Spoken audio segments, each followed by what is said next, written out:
Medios públicos, medios privados, por lo menos un tercio de los medios que había aquí, siendo los públicos muchos y muy buenos, había medios privados, de vecinos, de amigos, proveedores, clientes, non os podéis ni imaginar. Tras o mal trago do sábado, a empresa traballa xa cas miras postas en volver a recuperar o antes posible o 100% a súa produción. Lo que pasó es durísimo.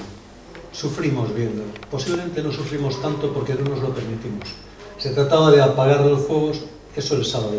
Y desde el domingo a la mañana se trataba de hacer planes para empezar a servir. No queremos, no podemos permitirnos vender menos, no podemos perder un trocito del mercado. Somos muchísima gente y tenemos muy buena gente. La empresa tiene unos equipos que en estos momentos es cuando lo ves. Dende a compañía confían en que a fábrica poida estar de novo en marcha antes de que pase o primeiro mes despois do incendio. Tenemos la ilusión de ponerla en marcha antes de que pase el primer mes después del incendio.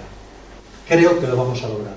Hay un segundo hito, que es ser capaz de reponer otras partes de producción, como es la fábrica de pet food, la lomera. Hay partes de producción que han quedado calcinadas. Nos hemos fijado un plazo de 3 meses para empezar a servir. Representa una parte pequeña de nuestras ventas y queremos que en el plazo de un año esta fábrica esté de nuevo más fuerte, más joven. E de seguro que por esforzo e ganas non será.